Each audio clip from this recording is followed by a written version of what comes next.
हरियाणा के मुख्यमंत्री नायब सिंह सैनी ने बुधवार को चंडीगढ़ में दिन भर में कई बैठकों में शिरकत की।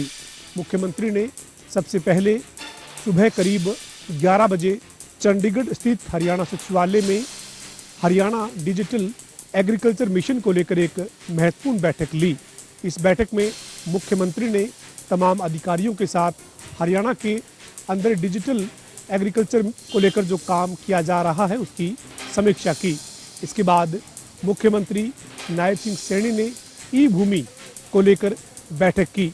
करीब 2 घंटे चली इस बैठक में प्रदेश में ई भूमि को लेकर जो डाटा उपलब्ध है उसके ऊपर मंथन किया गया। इसके अलावा मुख्यमंत्री नायब सिंह सैनी दोपहर बाद हरियाणा विधानसभा सचिवालय में पहुंचे। हरियाणा विधानसभा सचिवालय में मुख्यमंत्री ने लोकसभा की तरफ से आए हुए 17 देशों के 27 सदस्यीय प्रतिनिधिमंडल से मुलाकात की। हरियाणा विधानसभा को पहली बार ऐसा मौका मिला है जब लोकसभा की तरफ से कई राज्यों के इन प्रतिनिधिमंडल के साथ मुख्यमंत्री नायब सिंह सैनी और हरियाणा विधानसभा के अध्यक्ष रूबरू हुए हैं। ये प्रशिक्षण लिए हुए तमाम जो प्रतिनिधि हैं वो हरियाणा में 16 अप्रैल यानी आज से लेकर 21 अप्रैल तक रहेंगे और विधायी कामकाज से संबंधित अपने अनुभव सभी के सामने रखेंगे। पानी में एक ड्राइवर को आयकर विभाग ने नोटिस थमाया है। वो नोटिस लगभग 32 करोड़ रुपए का है। ड्राइवर का कहना है कि ना तो उसके पास कोई जीएसटी का नंबर है और ना ही वो कब जीएसटी के ऑफिस में गया है। उसने लोन पर अपना एक टेम्पू लिया था जिसे वो चलाता है और अपने परिवार का भरण पोषण करता है, लेकिन आयकर विभाग के नोटिस ने उसकी नींद उड़ा दी है और बीते दिनों नोटिस का जवाब देने को भी कहा था। हालांकि वकील के मार्फत उसने जवाब दे दिया है और अब मामले की शिकायत करने के लिए भिवानी के सिविलियन थाने के अंदर पहुंचा था, लेकिन पुलिस ने रपट दर्ज नहीं की। उनका कहना था कि अभी मामला रपट के अंदर नहीं आता है। पुलिस मामले की तफ्तीश बाद में करेगी, लेकिन हालांकि पीड़ित परिवार यानी कि पीड़ित जो है उसका कहना है कि 32 करोड़ रुपए का नोटिस उसे थमा दिया है, जिसकी वजह से उसकी रातों की नींद उड़ गई है। उसका कहना है कि जानकारी मिली है कि दिल्ली में किसी व्यक्ति ने उसके नाम पर जीएसटी नंबर लिया है। मामला अभी जांच के घेरे में है। फरीदाबाद में चोरी की वारदात को खुद घर के सदस्य ने ही दिया अंजाम। पूरा मामला फरीदाबाद की संजय कॉलोनी का है, जहां पर गली नंबर 40 में रहने वाले जो है वो मकान मालिक किसी काम से 2 दिनों के लिए घर से बाहर गए थे और पीछे से घर के ही सदस्य यानी कि भतीजे ने घर में चोरी की वारदात को अंजाम दिया और लाखों रुपए का सोना और नकदी लेकर मौके से फरार हो गया। भाई किराएदारों ने बताया कि पीछे से घर में जो है वो मकान मालिक का भतीजा आया था और अपने 4-5 दोस्तों के साथ आकर जो है वो कहीं ना कहीं वहाँ पर पार्टी की थी और जैसे ही उन्होंने बाद में देखा तो घर के ताले टूटे हुए थे। इसकी सूचना तुरंत उन्होंने घर के मकान मालिक को दी। सूचना के बाद मौके पर पहुंचा घर का मकान मालिक ने देखा कि घर का ताला टूटा हुआ है और घर से सोने के जेवरात और नकदी जो है वो यहाँ पर नहीं है। तो वहीं जैसे ही मकान मालिक ने बताया कि भतीजा पीछे से आया था तो भतीजे को भी कांटेक्ट करने की कोशिश की, परंतु भतीजे से संपर्क नहीं हो पाया, जिसके आधार पर उनका शक और पुख्ता हो गया और उन्होंने इस बात की शिकायत पुलिस को दी है। फिलहाल पुलिस अपने तरीके से जो है वो जांच में जुटी हुई है, जल्द से जल्द आरोपी को गिरफ्तार करने की बात करे। तो वहीं घर के मकान मालिक ने बताया कि वह किसी काम के चलते जो है वो 2 दिनों के लिए घर से बाहर गए थे और पीछे से इस वारदात को उन्हीं के भतीजे ने अंजाम दिया है। फिलहाल पुलिस को शिकायत दे दी गई है, पुलिस अपने तरीके से कार्रवाई कर रही है। फतेहाबाद जिले में इन दिनों चोरों के हौसले बुलंद होते नजर आ रहे हैं। शहर के बाद चोरों द्वारा अब ग्रामीण क्षेत्रों में चोरी की वारदात को अंजाम दिया जा रहा है।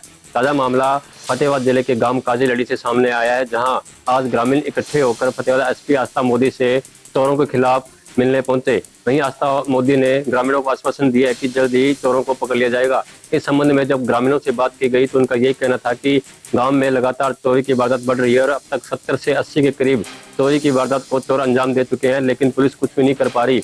वहीं ग्रामीणों ने बताया कि कुछ चोरों के नाम भी पुलिस को बताए गए थे, लेकिन पुलिस ने उन चोरों को हिरासत में लेकर फिर से छोड़ दिया और चोर दोबारा गांव में चोरी की वारदात को अंजाम दे रहे हैं। अब देखना ये होगा कि जो ग्रामीण आज एसपी आस्था मोदी से चोरों के खिलाफ मिलने पहुंचे थे। इसको लेकर एसपी आस्था मोदी द्वारा पुलिस को क्या आदेश दिए जाते हैं और चोरों को कब तक हिरासत में लिया जाएगा या गांव में यूं ही चोरियां होती रहेगी। हरियाणा प्रदेश में इन दिनों गेहूं खरीद चल रही है। गेहूं खरीद के बीच थानेसर अनाज मंडी में सीएम फ्लाइंग टीम पहुंची, साथ में नापतोल विभाग की टीम पहुंची। छापेमारी की गई और एक दुकान पर, एक आड़ती की दुकान पर जब छापेमारी की जा रही थी तो 10 ऐसी सैंपल बोरियों में जांच की गई और करीब 8 से 10 किलो अनाज ज़्यादा पाया गया। किसान नेताओं का कहना है कि उन्होंने सीएम फ्लाइंग टीम को शिकायत भेजी थी, जिस पर सीएम फ्लाइंग टीम ने तुरंत कार्रवाई की और थानेसर अनाज मंडी में छापेमारी के लिए पहुंची। वह इस पारदर्शिता के लिए और सीएम फ्लाइंग टीम का धन्यवाद करते हैं। अब इसमें घपलेबाजी क्या रही वह भी जान लीजिए।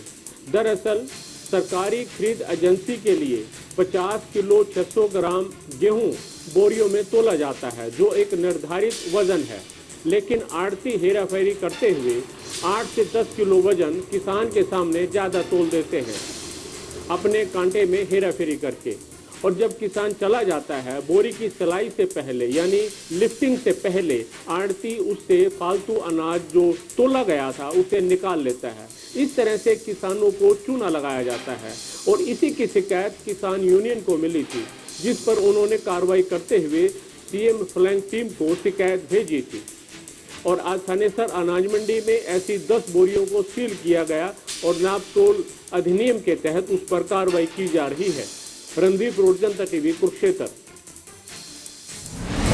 जींद पुलिस एक बार फिर से सवालों के घेरे में है, जहां जानकारी के मुताबिक बता दें कि एक एमपी का परिवार जींद में दिहाड़ी मजदूरी का काम कर रहा था और 3 तारीख को उनकी नाबालिग लड़की घर से कोई दूसरा लड़का बहला फुसला कर उसको ले जाता है और जब 4 तारीख को उस मामले की शिकायत नजदीकी पुलिस चौकी में की जाती है तो चौकी इंचार्ज कहता है कि 24 घंटे आप इंतजार करो, अगर लड़की आ जाती तो ठीक है, नहीं हम दोबारा मामले से की शिकायत दर्ज कर लेते हैं। लेकिन 4 तारीख को बीत जाने के बावजूद भी 5 दिन तक परिवार ऐसे घूमता रहा और उनका जब शिकायत पुलिस चौकी इंचार्ज ने नहीं दर्ज की तो 9 तारीख को जो एमपी के जो परिजन है, वो लड़की के जो परिजन है वो पुलिस अधीक्षक से मिलते हैं और मामले से अवगत कराते हैं। उसके बावजूद से जो जींद पुलिस अधीक्षक है वो चौकी इंचार्ज को एफआईआर दर्ज करने की बात कहता है और उसके बाद 9 तारीख को मामले की एफआईआर दर्ज होती है और 12 दिन बीत जाने के बावजूद भी आज फिर जो परिवार है वो एसपी साहब से मिलता है और कहता है कि हमारे इस मामले में अभी तक हमारी लड़की की कोई भी जो बात है और ना ही कोई उसका सुराग लग पाया है और सख्त से सख्त कार्रवाई की जाए। पुलिस अधीक्षक ने